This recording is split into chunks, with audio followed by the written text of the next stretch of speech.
We're talking about risk management and record keeping and why these things should matter to you.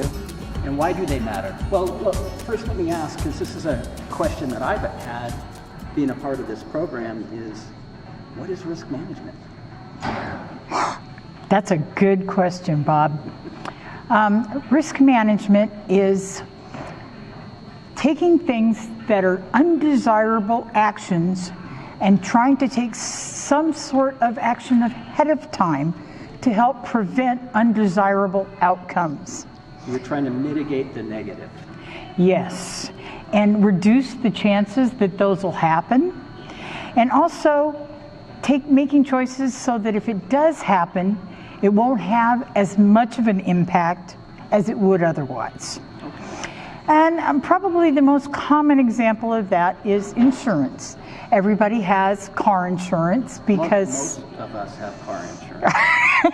I'm not sure. I may have skipped a year or so when I was in college and couldn't afford it. That's true, but then usually as we're younger, we're more of a risk taker. So that was even dumber of me, is what you're saying. Well, when you're young, you're usually more willing to take those risks. As we become older, we become more risk adverse as we age because we realize all the things that can go horribly wrong. And so everything has an element of risk to it. Waking up and getting out of bed has an amount of risk to it. So what we do is we try to make those risks have less impact. So an example is, for example, a tightrope walker. Now, if you're 6 inches off the ground, very different than if you're 6 feet off the ground. Okay. Seat belts, helmets help mitigate risk of serious damage from a car accident. So those are the sorts of things. Also, there's some risks that are based on probabilities, and that's how insurance decides how much your rates are.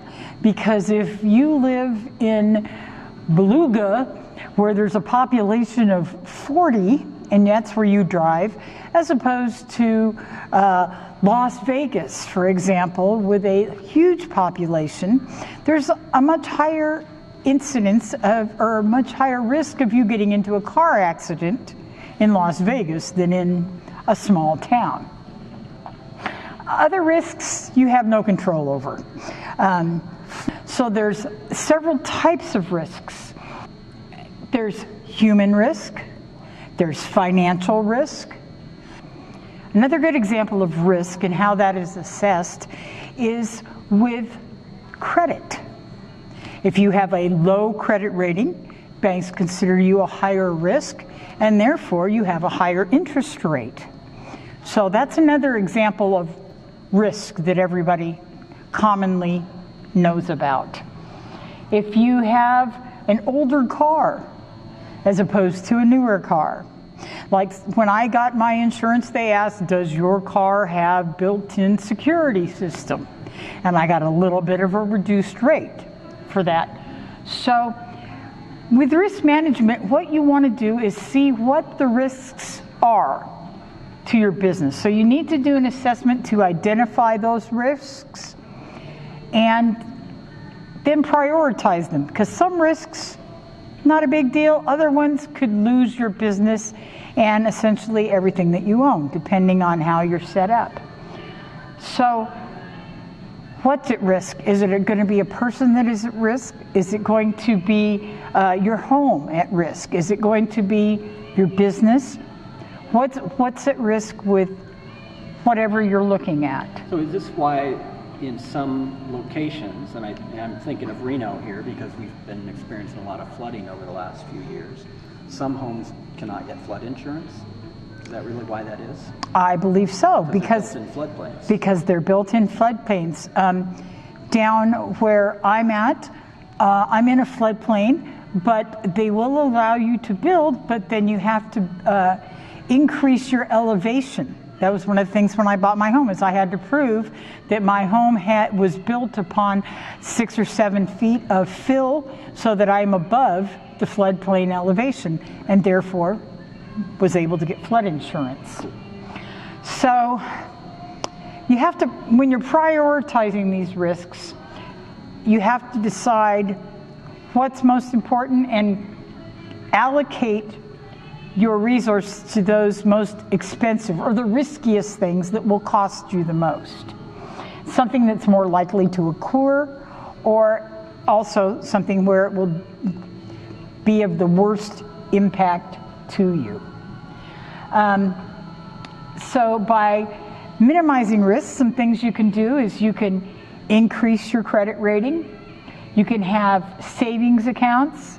You can make on-time payments. That will help mitigate financial risk for you, because it will increase in a better credit score, and so you will have less risk credit-wise. And this is where kind of my other subject comes in, is record keeping.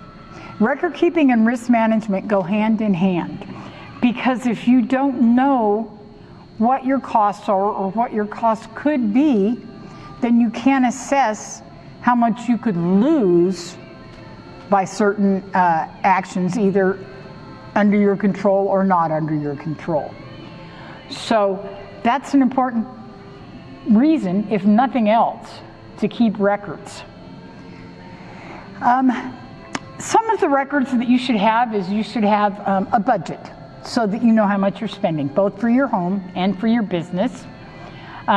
You should have credit records. You should have your taxes, of course, because not paying your taxes is a huge risk, as Al Capone found out. As I may find out later this year. So I don't get my taxes done on time. We always have to file extensions, but yeah. Okay, you got 2 weeks left, Bob. Yeah. So then there's also planning for your retirement and your family well-being. So these are some things that you need to, and those records will reveal those areas where you may be at risk, such as your insurance coverage. How much are you really spending? I mean, because most people, they just pay their bills and it's like, okay, this is what it is. But if you do record keeping to know what all your costs are, then you start to say, can I reduce this here somewhere? What your debt to income ratio is, and the cost of that debt. So by minimizing your risk, reducing your interest rates, gives you a lot more money in hand. I might have a little credit card problem, and as so many Americans, and it was suggested to me that I may want to consider consolidating all that and in a HELOC, or a home equity line of credit, because some of my credit cards that I had, and you know how the coddler's children never have shoes. Well, I'm a economist and I knew better, but yet I was paying up to 22% on some of my credit cards. And so they said, why don't you do this? Because this home equity line of credit runs about 4 to 6%. And wow, what a difference. Now I can finally have a little bit of breathing and start to pay down that credit card debt. And you only have another bill to pay, as opposed to all the other credit cards. As opposed to 5 or 6 with crazy interest rates, yes. With the extra advantage that it's now considered part of my mortgage, so the interest is deductible.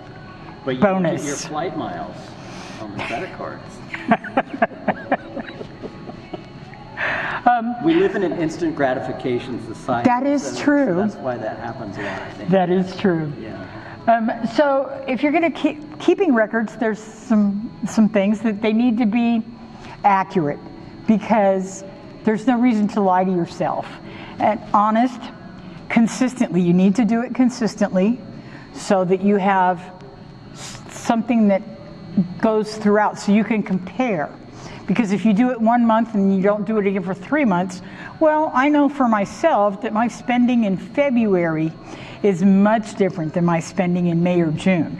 February, I'm just kind of home, I'm not doing a whole lot, whereas in June, I'm running all over the place and I'm visiting grandbabies and I'm spending a whole lot more money. So those are the sorts of things. You need to be consistent. So there are online resources for risk management planning, also for marketing planning, lots of things on records. Through the USDA, farm risk plans help farmers and ranchers find access to these important concepts, and also give you a lot of forms and a lot of kind of basic get started sorts of things. And that's through RMA.